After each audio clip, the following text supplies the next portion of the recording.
What up, what up, what up? Welcome to the Live Game, episode 156. This is the average man's perspective on football.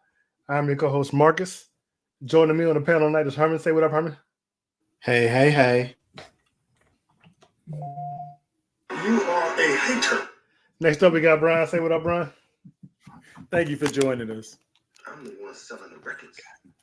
They coming to see me. They coming to see the Temptations. Ain't nobody coming to see you, Otis. And as you can tell, we are missing Mark. Hopefully, Mark will join us soon. Yeah, somebody needs to send him a link. I did. He's old, y'all. Okay. So, damn. Well, he's in here. Hold on, read. And me, I'm 56 years old. Damn. I'm sorry. Hopefully he got it. That's what happens when you get old. You can't find a link, even though I sent it like 2 hours ago.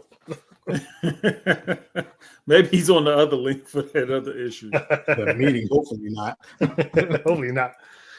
Week 1 is in the books. And if I am correct, Brian, you are hosting tonight?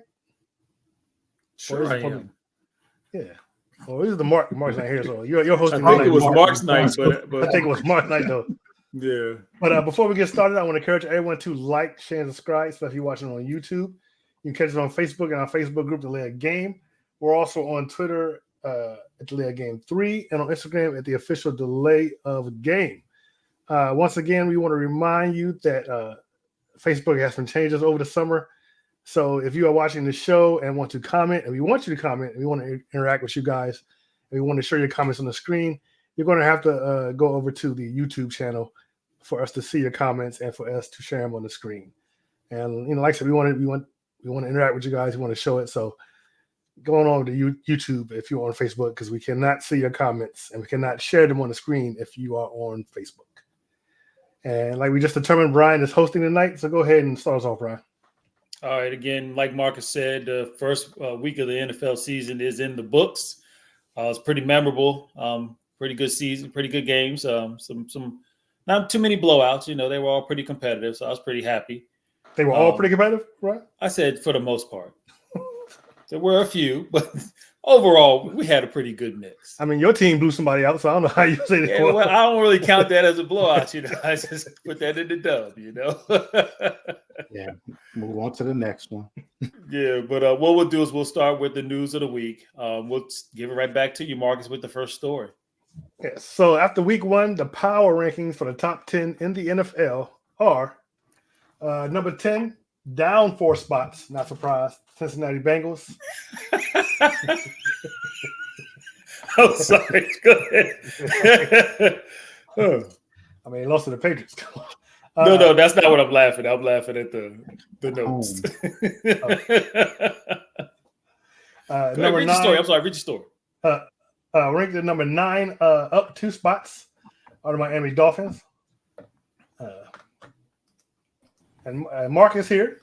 Thank you for stopping by, Mark. And he left, so thank you for leaving, Mark. Didn't like being late and then leaving the show. Number 8, up 2 spots, are the Dallas Cowboys.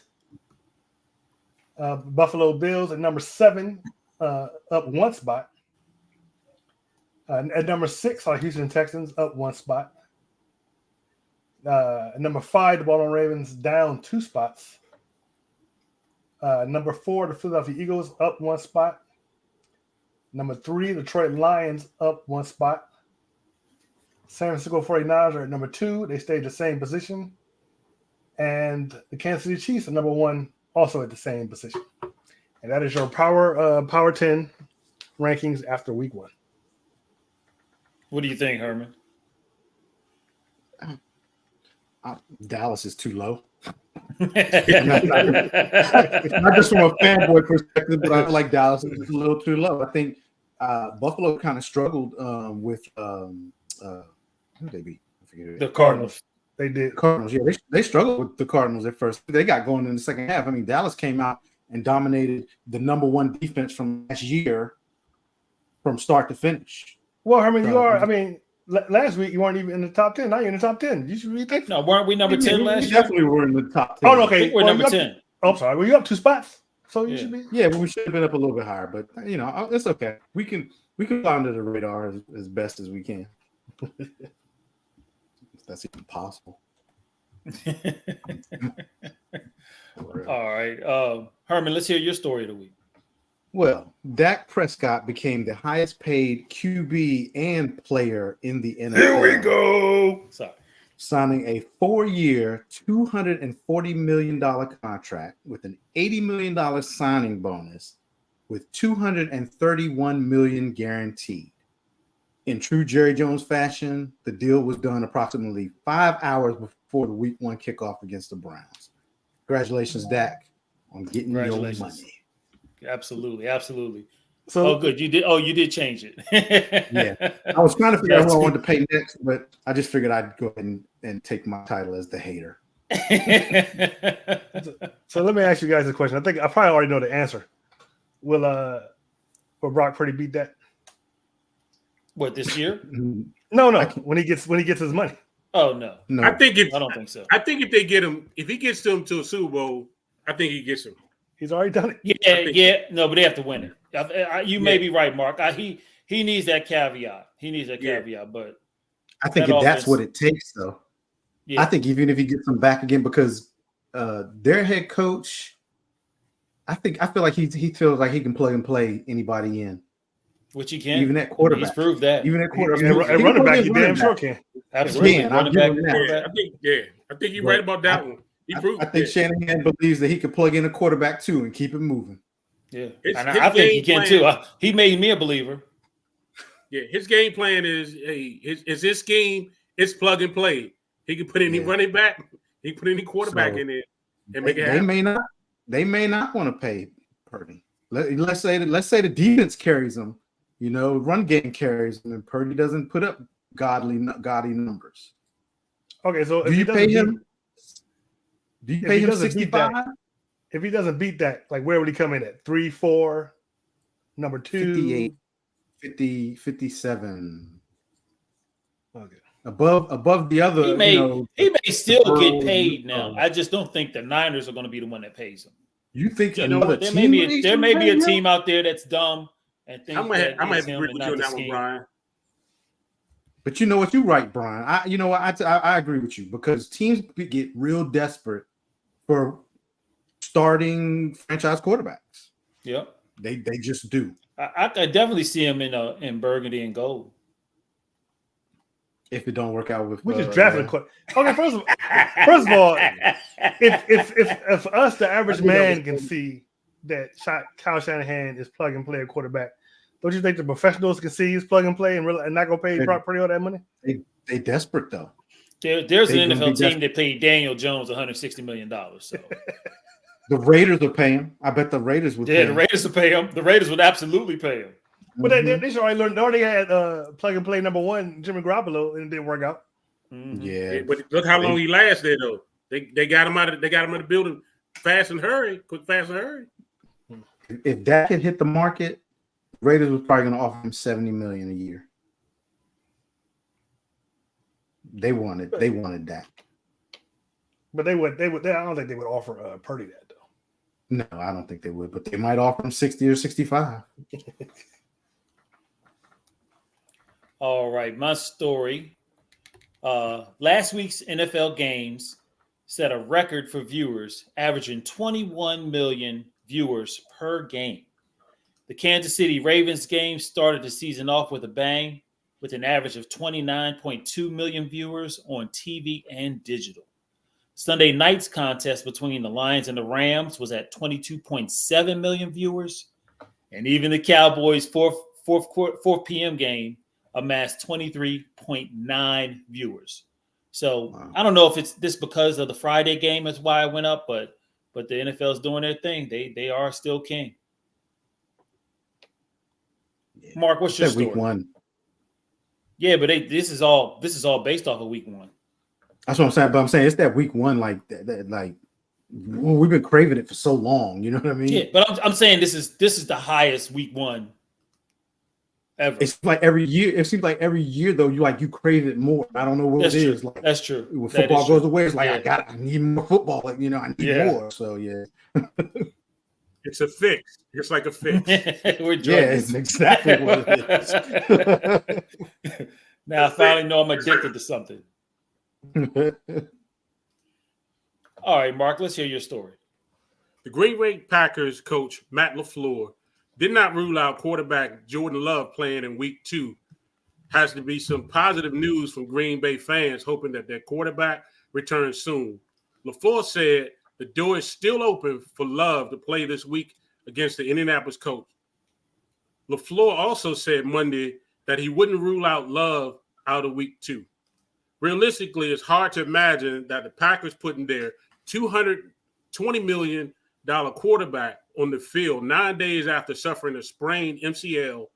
The initial reports on the diagnosis said that he was likely to miss 3 to 6 weeks. It's not outrageous to believe Love could play, but the question would be if the Packers would put him at more risk if he could be effective at less than 100%. So, I don't know. As a Packers this whole story sounds like game. Exactly. Yeah, this is what it sounds like. Yeah, it does. Who they play this week? The Indianapolis Colts. Yeah. Oh, He wants the Colts. He wants the Colts. Hold on, Brian. You didn't hear me read my story. The Indianapolis Colts. Yeah, I did. But he wants that defensive coordinator to be concerned that Love. They want him to plan for Love. Is what they want to do. Yeah. But it looks like Willis is going to start. Ugh. Hey, you give that man a chance. You never know. In a new system, you never know. Even though they just got him. Yeah. He didn't play in the preseason.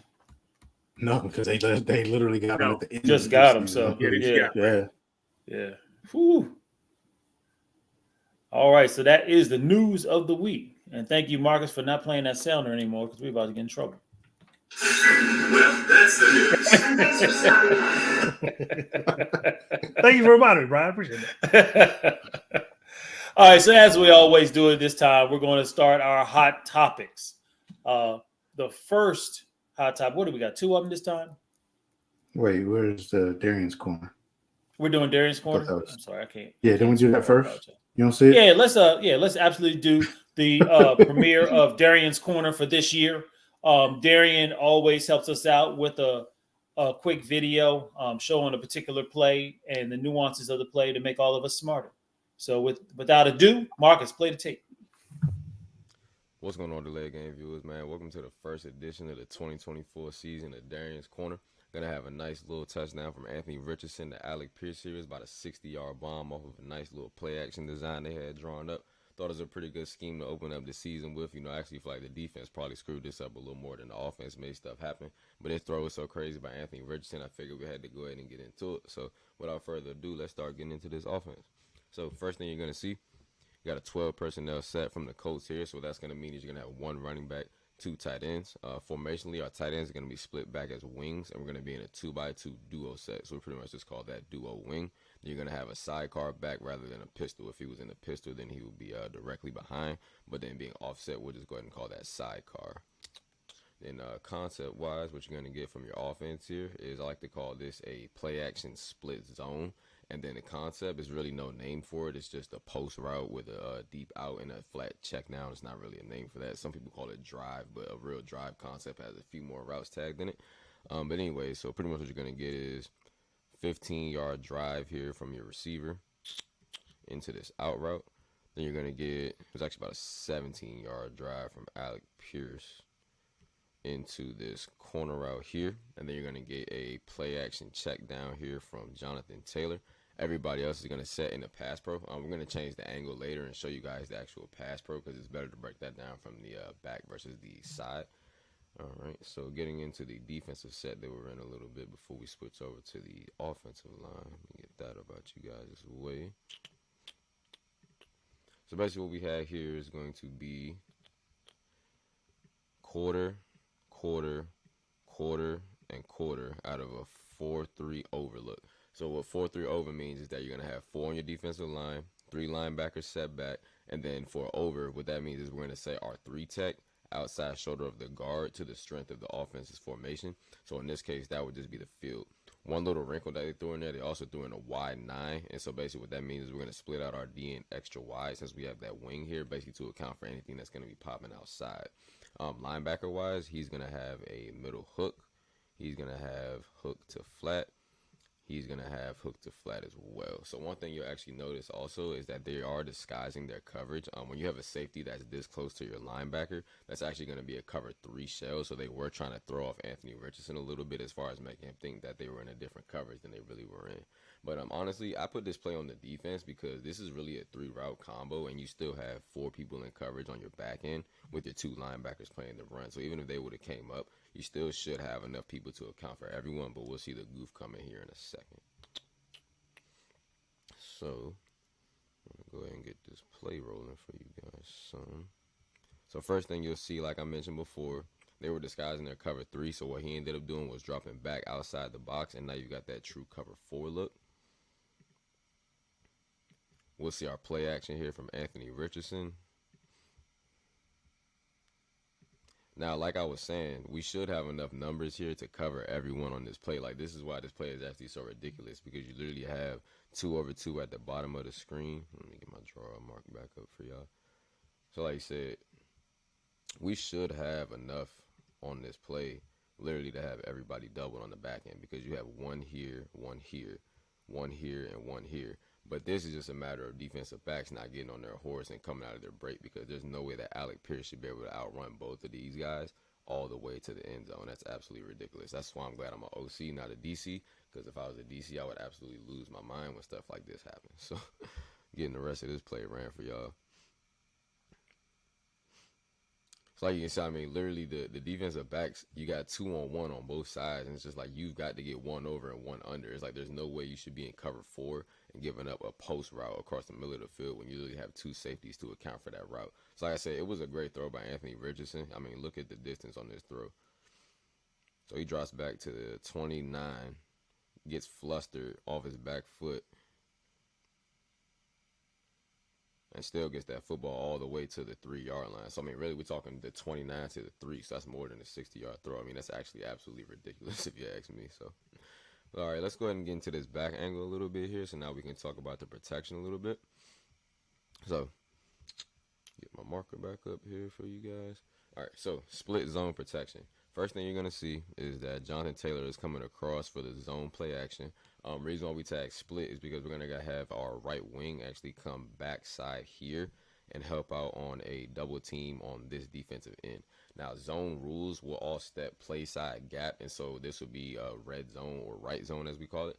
So what we're going to get is a one-on-one with our right tackle on this wide 9. We're going to get a one-on-one with our guard on this tackle here.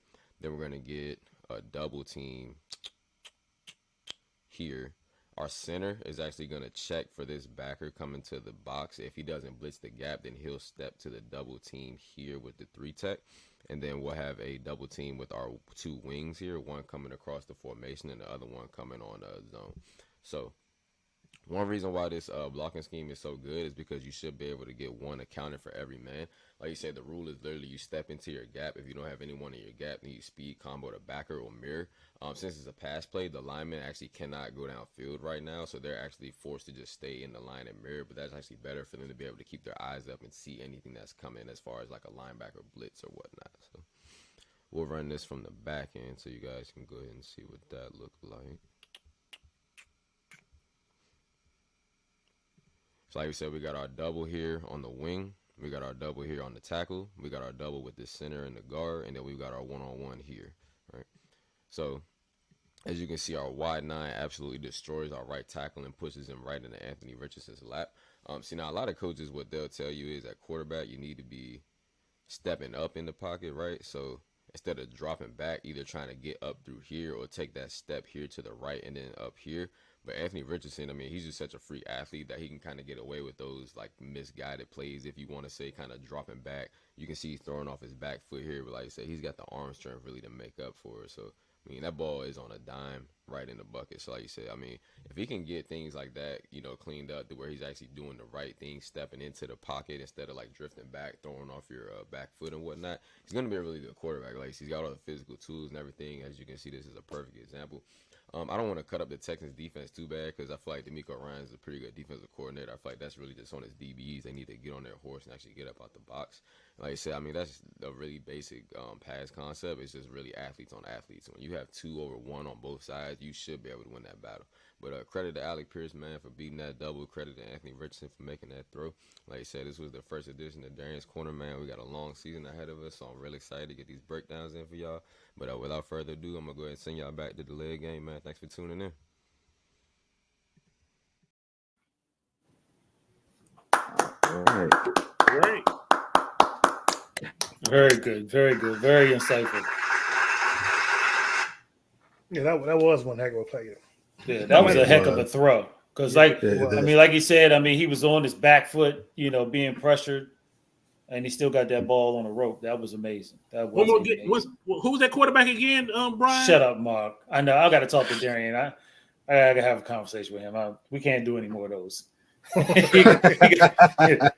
he just ruined it for me. I saw it. I said, "God damn!" But it was a good one. It was a good one. All right, so now we're going to get into the other hot topics. We got two more hot topics we're going to talk about. The first one we're going to talk about is Week 1 overreaction. We're each going to pick one team that we think is in the most trouble after their Week 1 debut. And just one team, gentlemen, not about 3 or 4. So we'll start this one off with Marcus. Marcus, who's your team? You know, I don't appreciate you picking on me, Brian. You know who I was going with. That's why you chose me first. So I don't know if this is an overreaction or it's the perfect reaction. But my team, the Commanders, man, they look so terrible on Sunday against Tampa Bay Buccaneers. You let Bakerfield come in and throw 4 touchdowns on you. The defense is horrible. They are no better than they were last year, which I'm very surprised. I thought Dan Quinn would come in there and tighten things up. You know, it's just Week 1, but, you know, is this a bad sign or just a bad game? I don't know, but especially as high as I picked the Commanders to go, it's not looking too good after Week 1. The defense is really, really bad, and especially the secondary. You know, I wasn't a big fan of Forbes when we drafted him. Still not a big fan. I think he's too small. I think any wide receiver with size will body him all day, will moss him all day. AJ Brown or DK Metcalf, or even how big is CeeDee Lamb? CeeDee Lamb is a pretty big dude too, ain't he? He's bigger than Forbes. Everybody's bigger than Forbes. Yeah.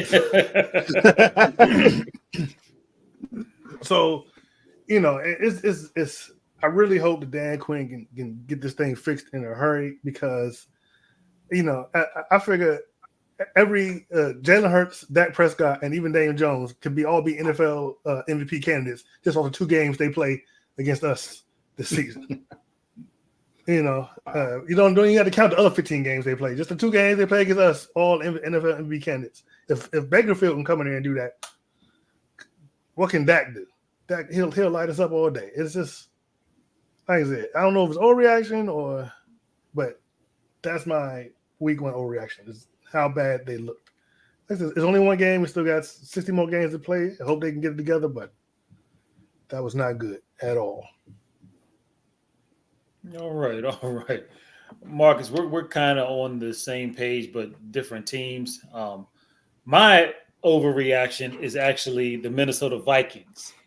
Sam Darnold was a good quarterback this week. It was actually pretty impressive. Against the Giants, he put up 280 yards, had 19 completions out of 24 attempts, 2 touchdowns. He did throw a pick, and his quarterback rating was 113.2. But you got to relax. It was the Giants, okay? The Giants defense, that other quarterback that you just mentioned who throws pick sixes more than he throws touchdowns. So it was a nice outing, but let's not put us in the Super Bowl just yet, Viking fans. So my overreaction team is the Minnesota Vikings. Mark, who's yours? I've been saying this team and this story for a little time now, but I'm going to tell you that anyway. It is the Cleveland Browns. Deshaun Watson. There's no way you sign this man to a $230 million fully guaranteed contract, and you got very little of nothing out of him since you signed him. Not only that, you now have a civil lawsuit that somebody put on him this week, this Monday, that he's going to have to battle against. But I mean, it's crazy, man. It's just crazy. This may go down as one of the worst trades ever. It may surpass the Herschel Walker and Minnesota and Dallas trade. This is pretty bad. So the Cleveland Browns are in trouble. Trouble. They in trouble. Yeah, I gotta agree with you on that one, Mark. But I will say his offensive line gave him no favors in that game either. He didn't have a whole lot of Still time. take it up for that dude. He didn't have a running game. He is determined. He will not let go. He was terrible. He was terrible, and I appreciate him being terrible. So how soon is Jameis starting? It's the money. I don't. It's the money. I don't see how he's going to start unless he gets hurt. They better hope. Well, he keeps getting beat up like that. He keeps getting beat up like that. He won't be able to start. He will be hurt. Yeah. I mean, this was a playoff team from a year ago, and they looked terrible. They did. They had the number one defense too. Forget that. All right, Herman. Who's overreacting in your mind? So I'm going to go ahead and stick with the AFC North, and my overreaction team is the Cincinnati Bengals. Hey, Herman, I was debating it. I was going to do them. Yeah, they are in trouble, okay? They lost to the Patriots. They didn't just lose to the Patriots. They lost to the Patriots at home, okay? Jamar Chase, Mr. I'm kind of holding out, but I'm not really holding out. Mr. I'm at practice, but I'm not practicing, gets in the game and basically does nothing. T. Higgins, he's hurt, nowhere to be seen. And guess what? The 0-1 Cincinnati Bengals, guess where they have to go this weekend? Into Arrowhead to face the Chiefs. They may have been beating the Chiefs and had the Chiefs number supposedly before, but this isn't looking good for the Cincinnati Bengals. And you know, when you start 0-2, start the season off 0-2, you have problems making the playoffs after that. So my overreaction is that the Cincinnati Bengals are in big trouble.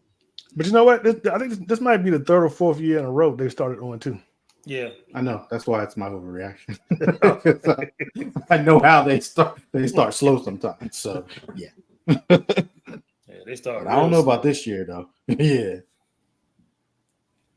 Well, I think Jamar Chase, he'll get back in shape, in football shape, and T. Higgins will be back. I think they can get together. I don't think T. Higgins is playing this week, is he? He's not. He's not. No. That's why I lost to Brian in fantasy this week. You had T. Higgins on your team? Joe Burrow and Chase. I ride the double up. And they dogged the crap out of me this week. Guess where they're gonna be this week though? They're going on the bench. I ain't got time for that. See, that's why you can't do the double up with them until week 4 or 5. I would have did the same thing. I definitely would have did the same thing. I figured it's week 1. They just gonna pull. I would have been nervous about Chase just because, him so disgruntled and stuff. I wasn't sure how much he was going to play, but I definitely would have started Burrow, no question. I thought Burrow was going to figure it out, but yeah. So anyway, but don't feel bad, Herman. You ain't the only one that lost to me last week. Ain't that right, Mark? Shut up. Tell y'all. What was that? Something scary. That was my mic fell. And I muted myself at the same time. All right, guys, let's move over to the next hot topic, which is actually the biggest surprise of week 1. We're going to pick the biggest surprise of week 1, and it can be anything. It can be a player, it can be a team, it can be a coach, it can be whatever you like. We'll start this one off with Mark. Mark, what is your biggest surprise? My biggest surprise in week 1 is that 2 NFL teams won a game without scoring no offensive touchdowns. Yes, that's my Pittsburgh Steelers and the Chicago Bears. Both the special teams and the defense won the games for both of them. Chris Boswell kicking the field goals for the Steelers, and Chicago's defense, along with their special teams, scoring points for Chicago. And To me, that was Will Levis throwing the worst interception in the history of interceptions. Yeah, that was my surprise of week 1. Herman, what was yours? Well, I'm gonna have to eat a little crow on this one. My biggest surprise: 19 for 24, 208 yards, 2 touchdowns, 1 interception, and leading his team to a 28-6 victory. And that's Sam Darnold. Y'all know he is my trash man, okay?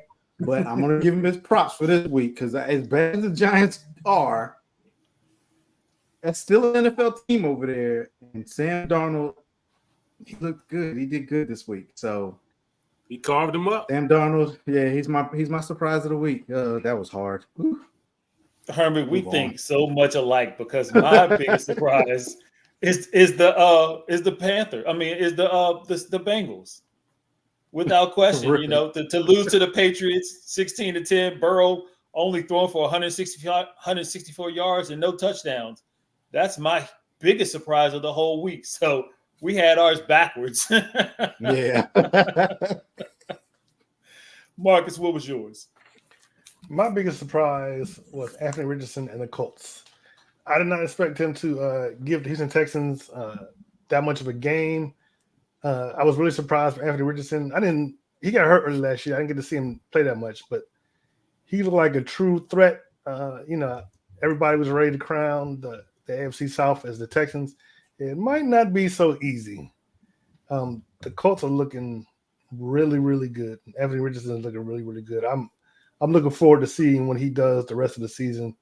I mean, just that one play alone, the one that Dame broke down, that was amazing. But he had quite a few amazing plays in there.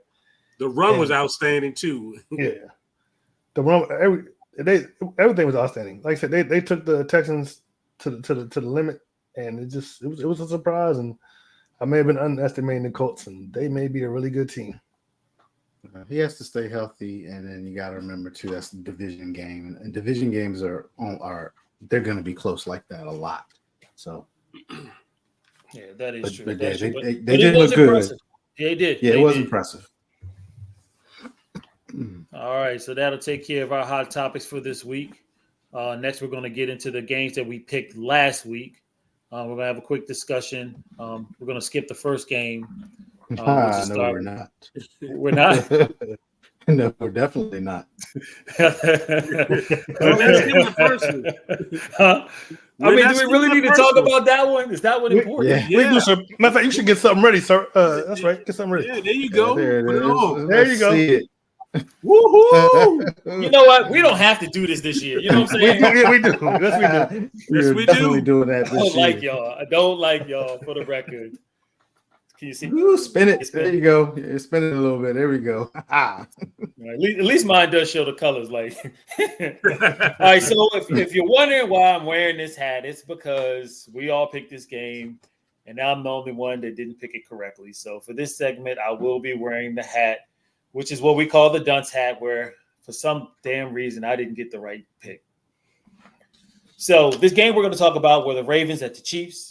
The Ravens offense accumulated 452 yards on 74 plays, and they won time of possession, 33 minutes to 43 seconds, where the Chiefs were at 26 minutes to 17 seconds. Both teams turned the ball over once. The game basically came down to a missed field goal and a big toe. So we'll start this one off with Herman. Herman, we know who you picked, but go ahead and tell us why. Yeah, so I picked the Chiefs in this one. I didn't think the Chiefs definitely weren't going to allow a team to come in and beat them again on their season opener at home.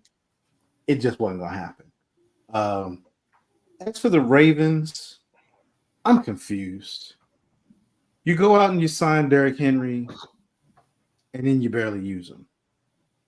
Lamar had, I think, 16 carries. It looked like he's trying to get himself hurt already. It's game one. He's trying to run over DBs. After Lamar, you lost weight this season. So come on, do better. Figure out a way to use Derrick Henry. That's why you signed him. Lamar, what I'm gonna need you to do is stop running, and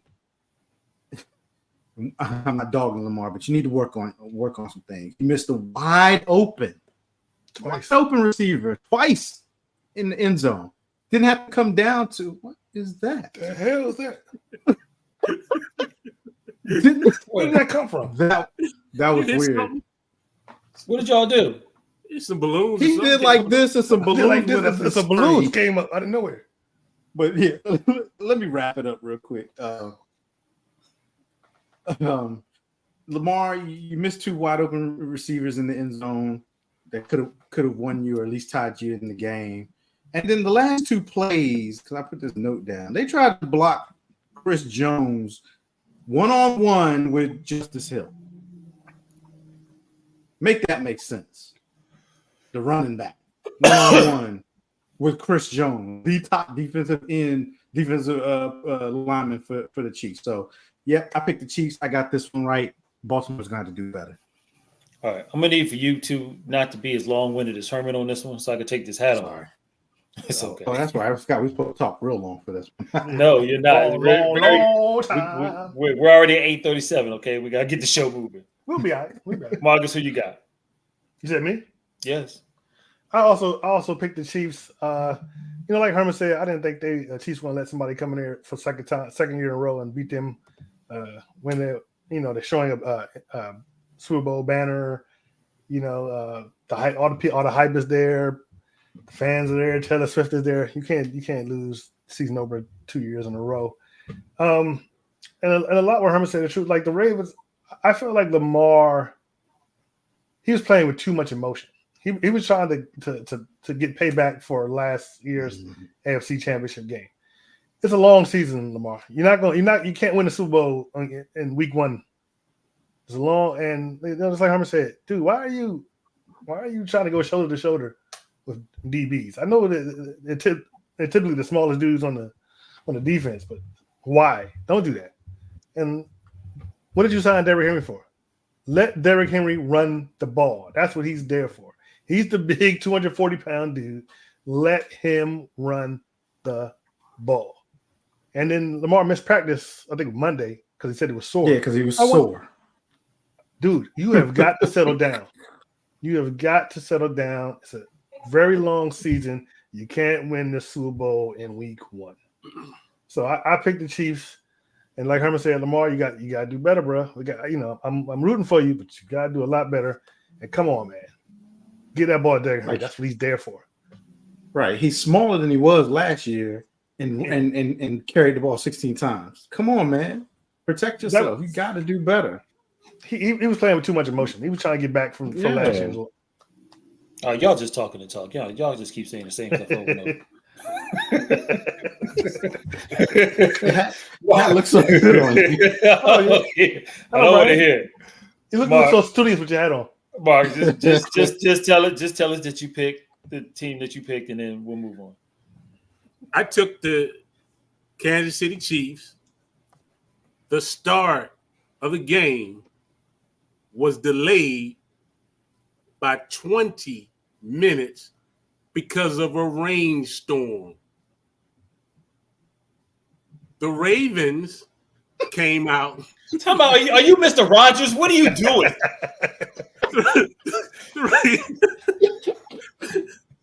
Y'all wait. Payback is above her. The Ravens came out with an 11-play opening drive for 70 yards. That hey man, it was spectacular. We was like, it's gonna be a game here. And like you guys, like Marcus and Herman said, Derrick Henry, he tormented the Kansas City last year when he was with the Tennessee Titans in previous meetings. He tormented them. Why don't you give him the ball? They barely gave it to him in the second half. I didn't understand that one. One kudos to Isaiah Likely. He was an unexpected superstar in this game.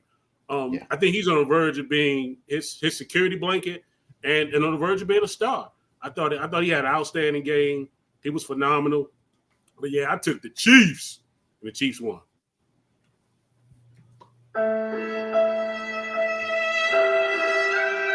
Spin it, Brian. Spin it.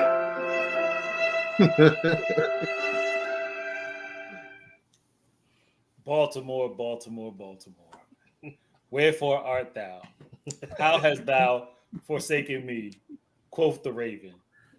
So, Herman, you hit it on the head. I don't know, and you and Marcus really, I don't know what Lamar was doing. Here are some stats. I want you to tell me which quarterback this is. 20 for 28, 291 yards, 1 touchdown, 1 interception, quarterback rating of 101.9, or 26 for 41, 273 yards, 1 touchdown, quarterback rating of 90.8. The first one was Patrick Mahomes. Yeah, Really? Lamar threw that many times? 41 times. You just And got you to got bring Derrick him Henry back. Baltimore. And how long were they down? They were in the lead for a lot of that game, right? Or they weren't down. They were never down by that much. They weren't. They were never down by that much. Yeah, they were in the game. They were in the game pretty much. 7-7. Yes, it was 7-7 in the first quarter, and then 10-13. Then it was. Then it was. Yeah, they were never down by that much. Yeah, 10. Yeah, 20-10. So they were not to the point where you couldn't run the football. Right. Yeah, agree. But he almost came back and made it a spectacular play. Beautiful touchdown pass to Isaiah Likely. Jumping up and down. So happy. They're going into overtime. I might not have to wear this dumb hat. No, they wasn't going for overtime. They were going to. Yeah, they were going for win the game. right. They were going for 2. Yeah. Either way, I had a chance not to have to wear this hat today. And a toe makes me wear this hat. A toe. I was going to put that toe as my background. But I took against it. So congratulations, Kansas City. I did underestimate you. You guys are Kansas City and the Niners. I got to give them both credit. I didn't expect them both to play as well as they did, but both teams did well. So my hat's off to you, literally. Our first dunce cap of the year. Yep. And never enjoy it because you'll never see it again on me. Yeah, right. All right, let's go to the next game. This was the Packers at the Eagles. Green Bay put up 414 offensive yards, and the Eagles put up 410 offensive yards. The Eagles turned the ball over 3 times, and the Packers only turned it over once. Both teams were not good on third down, though. The Packers were 3 for 11. I'm sorry. The Eagles were 3 for 11. The Packers were 4 for 14. In this particular game, I picked the Eagles. I did pick it right. This game was, again, and where was it at? Brazil for no particular reason, because it was dangerous. Nobody could have fun. I don't know how you're going to grow the game in a place where they shoot you if you try to wear different colors. Nonetheless, it was an exciting game. It was a good game. The Packers quarterback did get hurt in this game, but like Marcus said, he may be. Or Mark said, who said that? Whose story was Mark. that? Mark. He may be playing, but again, I think that's gamesmanship. So I did pick the Eagles. I did pick this one correctly. Herman, who did you have? Yeah, I was there with you, Brian. I had the Eagles too. Both the defenses looked kind of bad to me. Tackling was pretty bad in this game. Offense seemed to kind of go back, up and down the field. Saquon, though, I have to give him his credit, and it's hard because he's an Eagle, but he made his presence known big time. He scored 3 touchdowns. He had 109 yards rushing on 24 carries. I drafted him with the first pick too, and not the very first pick, but my first round pick in fantasy. I did draft Saquon. So yeah, if he can stay healthy this year and produce like that the entire year, the Eagles might challenge the Cowboys for the division. But Jalen Hurts did struggle some in Kellen Moore's offense. Is not new to us. We've seen that crap for years. But he did struggle some in that offense. But yeah, I pulled the Eagles and they got that one. I got that one right. Marcus, I just would never get the Kellen Moore hate. The Cowboys offense, you guys did very well with him as an OC. In spite of him. Yeah. In spite of him. You were winning divisions. You were going like 13-3. In spite of him. I just don't understand how you complain about 13-3 seasons. His offensive game plan is not. Doesn't exist. Yeah, he just picks plays off of a sheet. Yeah, he has some he's good just literally plays, just but he has no plays. flow to his game at all. No Right. flow. Exactly. Well, I picked the Packers, and I was wrong. This is a pretty good game. It was close. Things neither offense looked that great, except for I just told you he's put up 400 some yards. didn't look that great to me. Saquon looked great, but I wasn't that impressed with Jalen. I feel like if it wasn't for Saquon, they probably would have lost that game. Yeah, because that's that Kellen Moore offense. Jalen had what two picks. I think the funk is over from last season, but I'm not sure if Jalen is over the funk. I expect to see better from him. Hopefully they get it together, and like I said, challenge the Cowboys for the division. But I picked the Packers, and I was wrong, and I hope that Jordan Love is not out that long, because I had high hopes for them this season as well. So yeah. Hey Herman, you see how that tush push ain't the same this year. no Jason Kelce. Kelce ain't there. Yeah. All right, Mark, who did you have? I also too took the Green Bay Packers along with Marcus. Also, I thought this was a fantastic debut for Saquon. He rushed for 109 yards, 3 touchdowns. This is probably the best offensive line he's rushed behind so far in his career. Jalen Hurts was 20 for 34 for 207 yards, 2 interceptions, 2 touchdowns. I think they was a little rusty, to be honest with you. They did get stopped on one of those Tush pushes. Tush pushes. I think it was the very first one. Or It was the first one. It was the first one. A.J. Brown caught 5 passes, 119 yards, at 67-yard scamper touchdown was nice. I think the Eagles look pretty good as far as concerned as far as starting out. So I had them predicting them to win the division. I don't know why I doubted this game anyway, but I took Green Bay and I lost this one. All right. So now we're going to move on to the next game, which are the Jags versus the Dolphins. The Dolphins won this one 20-17.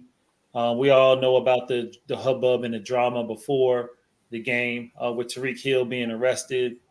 But Miami had 9 penalties for 103 yards. Now, they also had 400 yards on 65 plays. Jacksonville was terrible on third down, 2 out of 10. And they did turn the ball over once. Both QBs did get sacked 3 times. Marcus, who did you have in this game? I picked the Dolphins. I'm not totally convinced on Trevor Lawrence, but I think they were losing most of this game and didn't manage to win it until the fourth quarter. Definitely.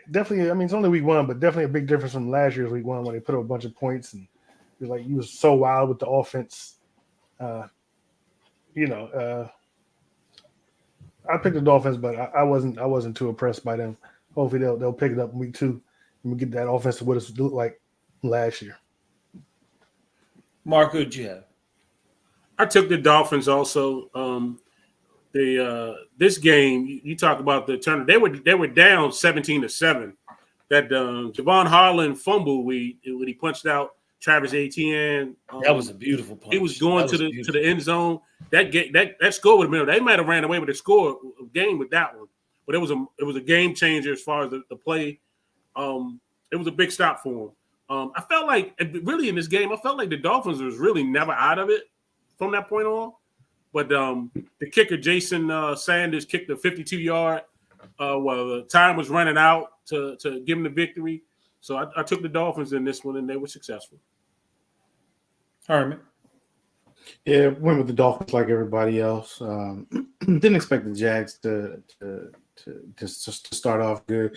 Again, it's week 1. A lot of teams are going to look ugly. How many yards you said the Dolphins put up? 414. 414.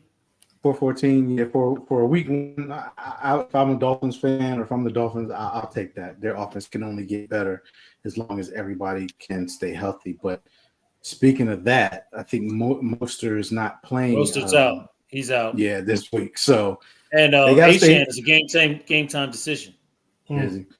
They got to stay healthy to keep this offense moving like the way they want it. But I did pick the Dolphins, and I got that. The rest of Yeah, I was with you guys. I was also with the Dolphins. And Marcus is right. The offense was, I mean, they had some big plays. I mean, they did have a big play to Tyreek, but it didn't seem as explosive. The defense really had to keep them in this game. And like Herman said, a lot of teams don't start their starters, and this is kind of like their preseason now. So offenses are normally behind the defenses for the first couple of weeks. So we'll see how it goes from there. But I did have the Dolphins. I did pick that one correctly. All right, the next game we're going to talk about is the Vikings at the Giants. The Vikings won 28-6. The Vikings were surprisingly efficient, offensively getting up 312 yards on 51 plays. They also ran the ball well, 111 yards on 26 plays. The Giants' offensive line got Daniel Jones sacked 5 times in this particular game. Wow. Yeah, I'm an idiot. I don't know what I was thinking. I guess I had more faith in Daniel Jones than Sam Darnold. So, like Herman, I apologize. It wasn't a smart choice. Poor Daniel Jones was booed voraciously in the stadium, out of the stadium, at the Pizza Hut around the corner when he went to get dinner. You Giants fans are harsh, boy, I'll tell you. But I picked the Giants. I picked this one miserably wrong. Mark, who were you with? I'm standing in line right with you because I picked the Giants also. Hey, man, this was hurt. It's going to be a long year for the Giants, man. It is.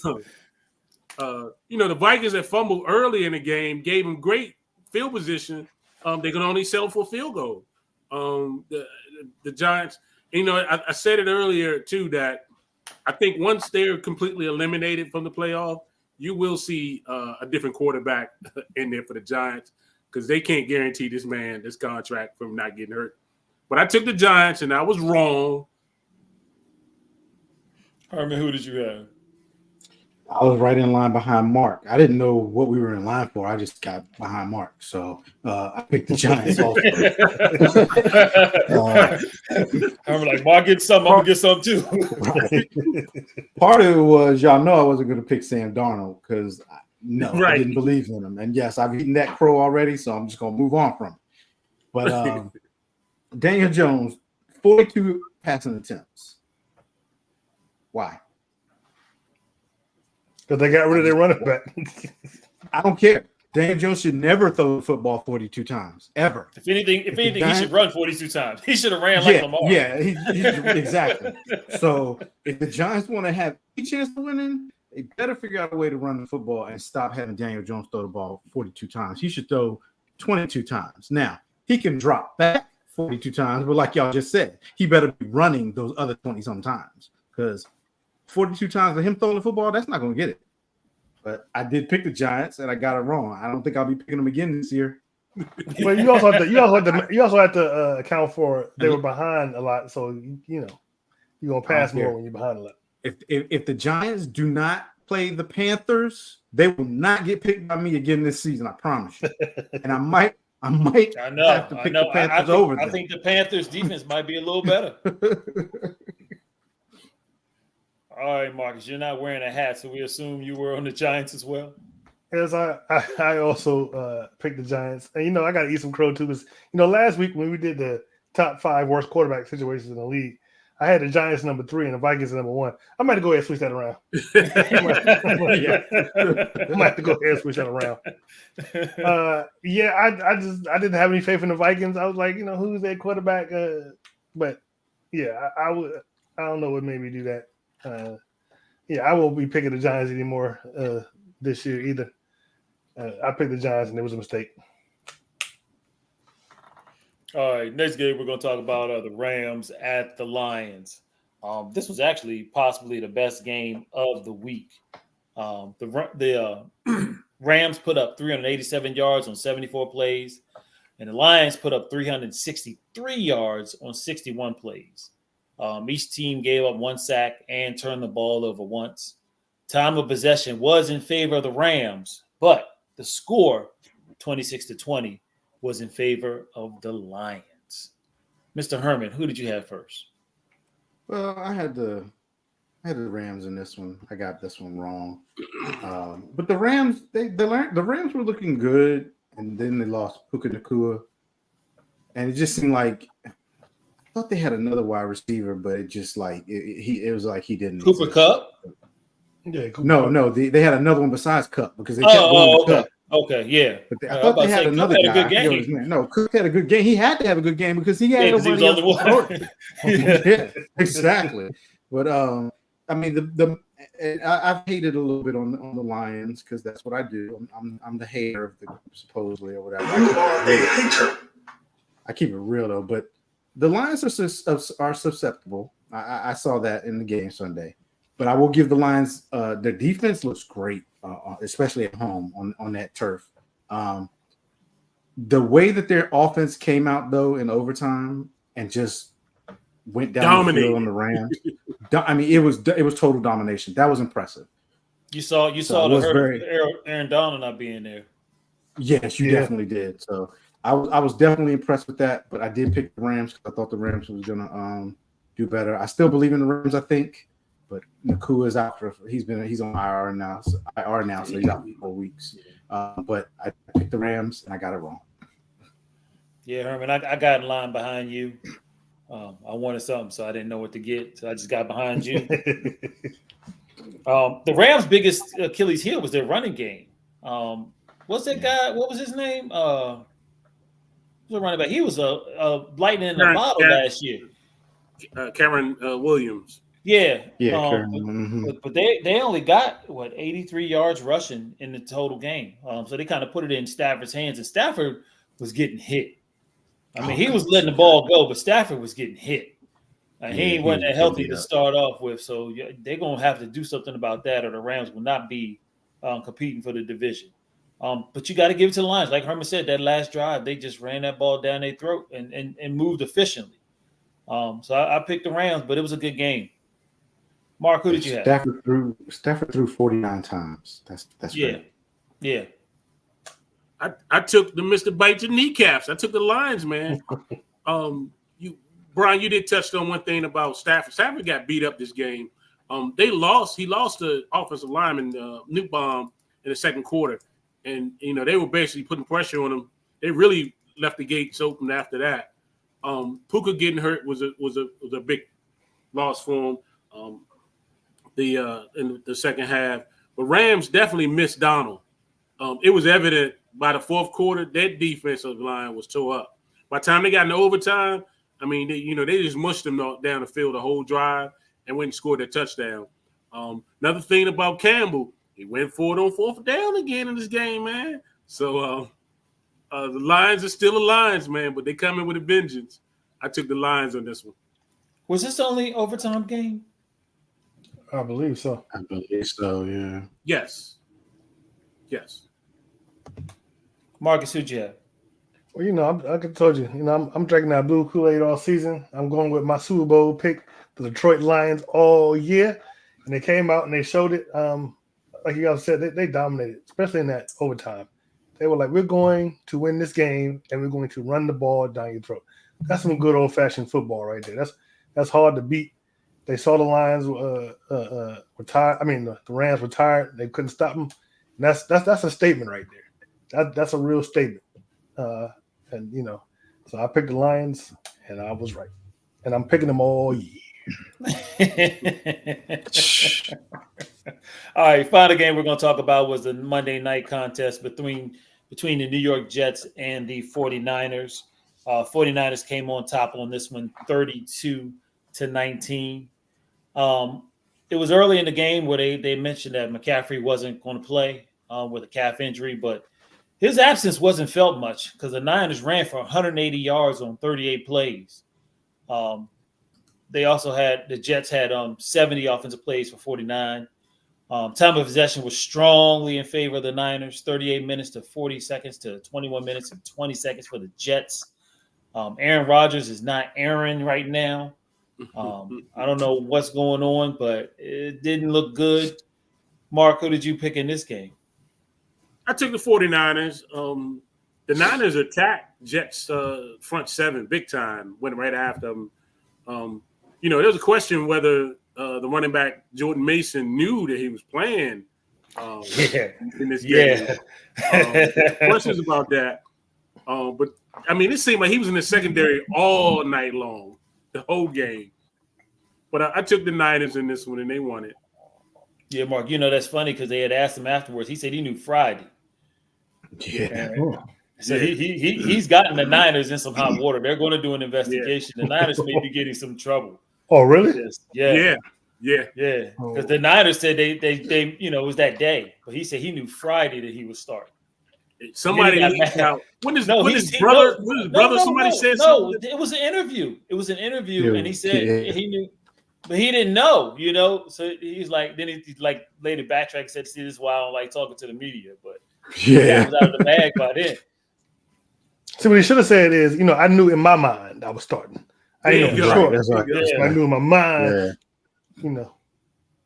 But this game was easy to pick. I picked the Packers. I picked the Niners in this one.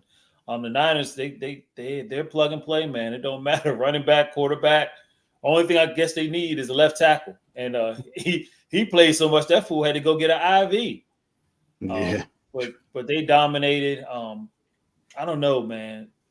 I thought that the Jets offense would look better than what it did. But sheesh. I mean, maybe again, just preseason, maybe. We'll see. Yeah. Who'd you have, Herb? Yeah, I had the 49ers with you too.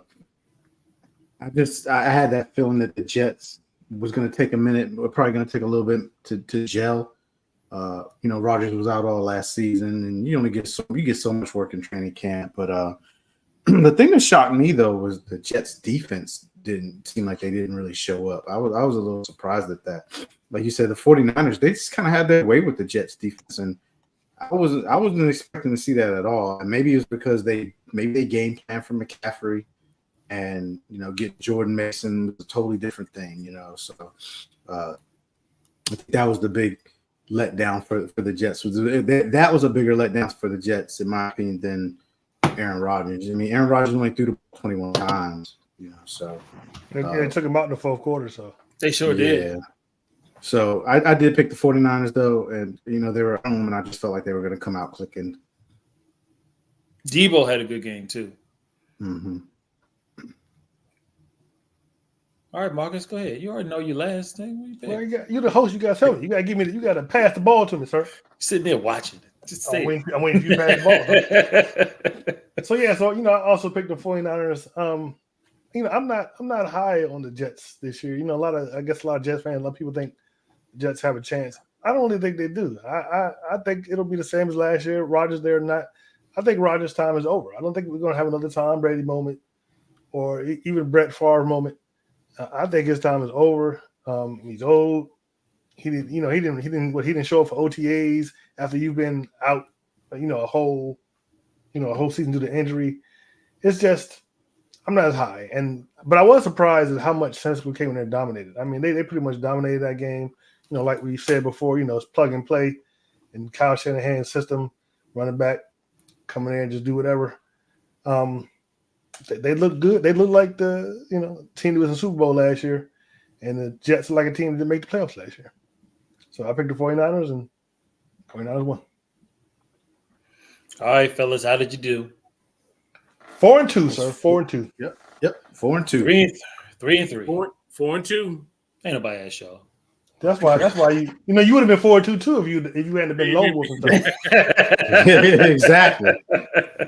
Speaking of the Lone Wolf, let's get into these picks coming up for this week. Maybe we'll get another Lone Wolf out of this session.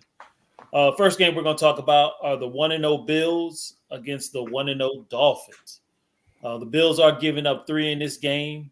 The predictor has a slight edge for the Dolphins, 51% to 49%. I'm assuming that's because the Dolphins are at home. Herman, who you got? Well, like you said, the Dolphins are at home. The Dolphins are favored, and the Dolphins are going to cook some buffalo meat on that sideline because they like to put their opponents in the sun. So I'm going to go ahead and roll with the Dolphins. Mark? I got a feeling these two are going to split this year. The first one goes to the Dolphins. I'm taking the Dolphins. Yeah, we're all in concert right now. I also think that the Dolphins get this dub. Marcus, you lone wolfing?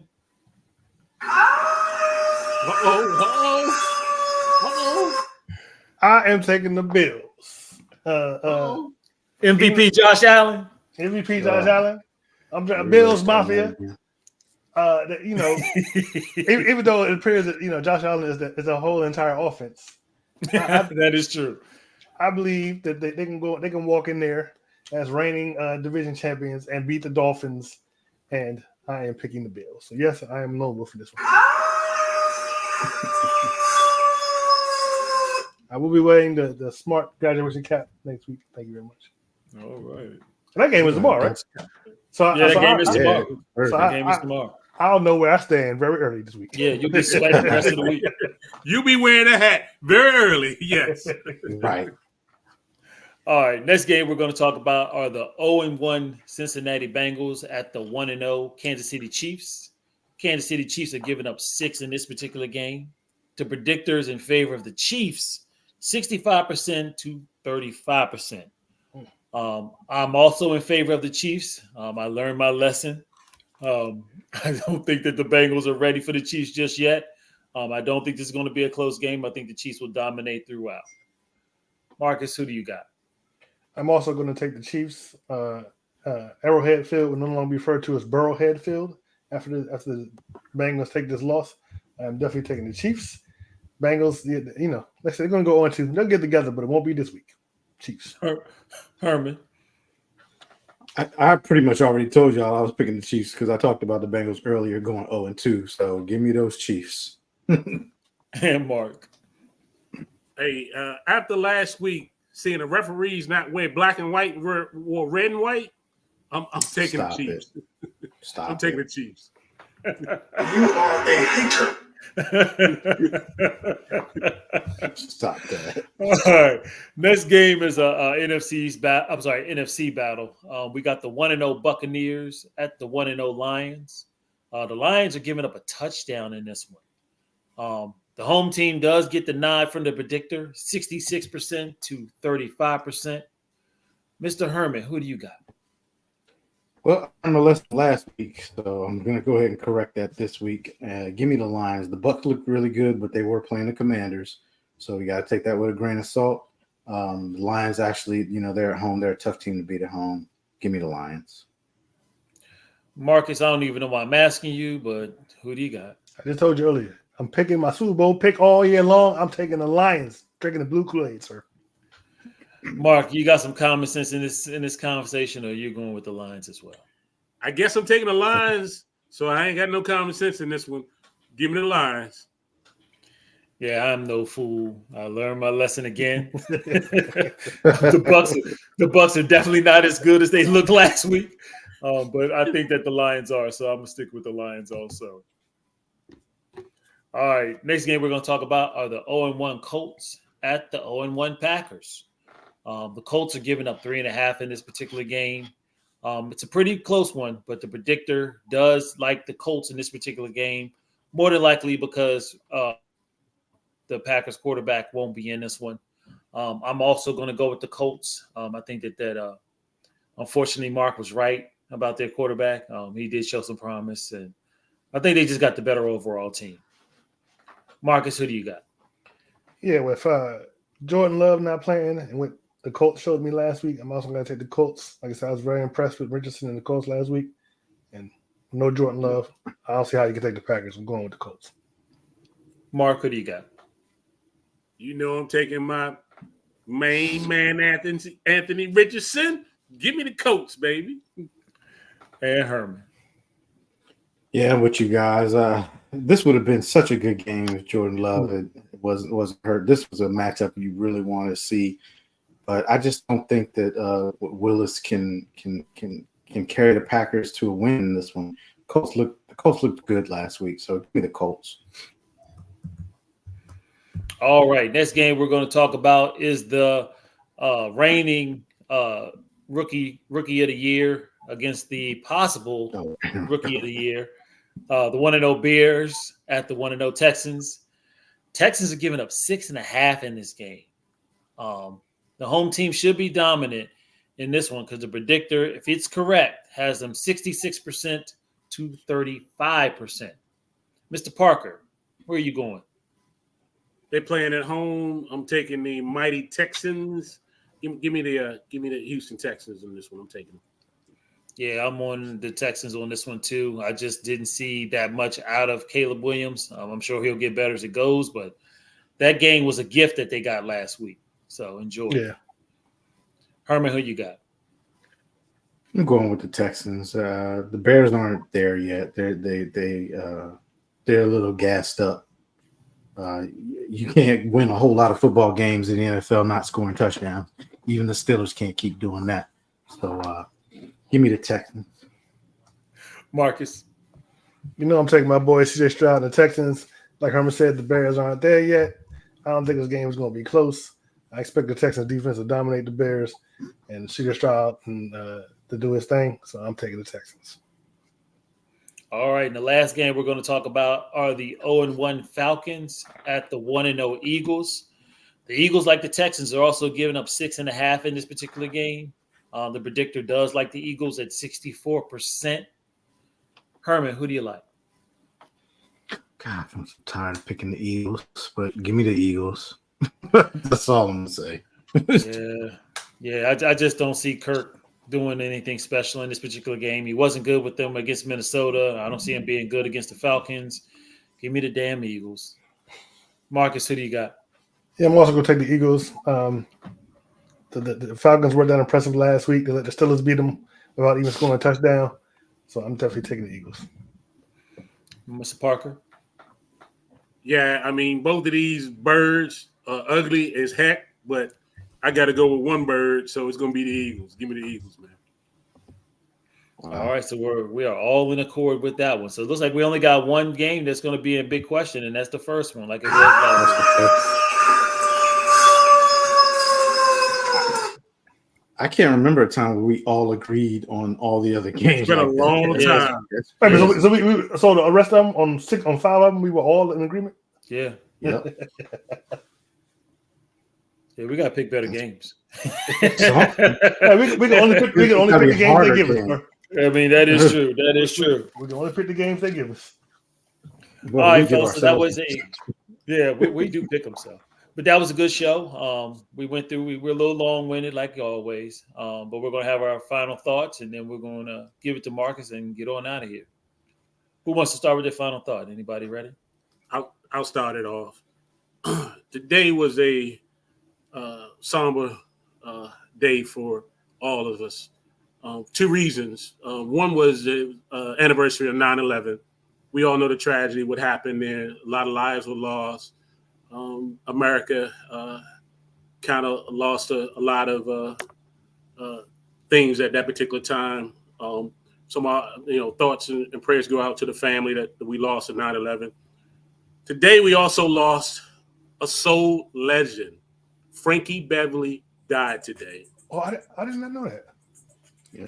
Were you not on Facebook? I didn't see it. This is for all the Frankie Beverly fans.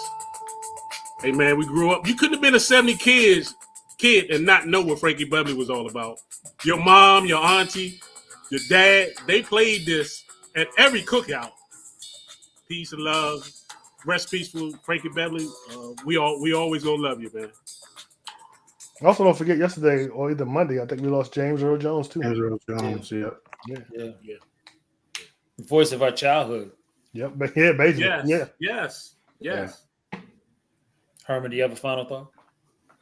No, just glad football back. Send a shout out. Congratulate my son for another victory this week. He coached his team for another victory. So You get it from looking your good.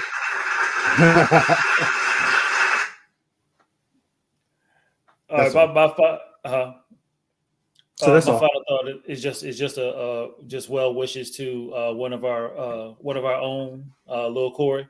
We wish you the best. Hope everything goes well. Yeah, definitely. Absolutely.